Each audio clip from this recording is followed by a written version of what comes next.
Welcome back to Tell It Like It Is, the podcast where we break down impactful speeches and uncover their true messages. Today, we're diving into Luvvie Ajayi Jones' TED Talk, Getting Comfortable with Being Uncomfortable.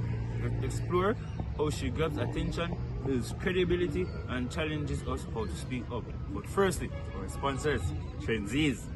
Too trendy to miss? Too trendy to resist. Exactly. Trendies. Find us on Instagram at trendies.ja. Back to our podcast. Well, Luvvie hooks us from the start with humor, calling herself a professional troublemaker. This instantly makes her relatable and engaging, because who doesn't have someone who can make them laugh while delivering a powerful message? That makes exactly. Like, who doesn't like a professional troublemaker? Like, they light up the room, they can broadcast their message clearer, and people will get an understanding. People enjoy their message that they bring across. She strengthens her credibility through personal stories, sharing how she went from aspiring doctor to writer and the fears of how she had to overcome, and the fear she had to overcome. Sorry about that. Her honesty makes her message about speaking up genuine and real. And her core message, loud and clear. She challenges us to be domino, the first to act against injustice. Even when it's uncomfortable, she set this up early and reinforced it with real life examples. Because she spoke up despite fear. Because remember, while on her TED Talk, she spoke about how she did some researches on how other speakers didn't have to pay for accommodation. They didn't have to pay for their flights. But she had to pay for her accommodation and her own flight. So she had to speak up for her rights. Exactly. So her speech is well structured.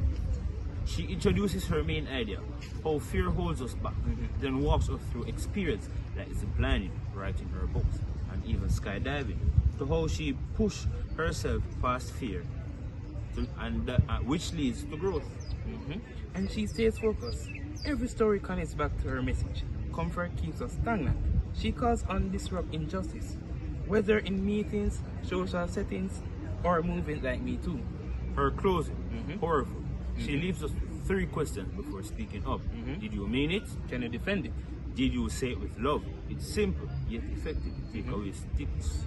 And her final challenge, she dares us to be the domino, reminding us that truth telling, even when difficult, it's necessary for a change. So listeners who are listening to this podcast, it's best if you speak up if you receive injustice in your workspace, friend space, any of the following spaces. Okay? So speak up. So, was her speech effective? Absolutely. She entertained, inspired, and most importantly, made us think. What about you? Are you ready to get comfortable with being uncomfortable? That's all for today on Tell It Like It Is. If you enjoyed this breakdown, follow us more insights on speeches that matter. Until next time, speak up. Stand out. Or you stand on my nose. I'm out.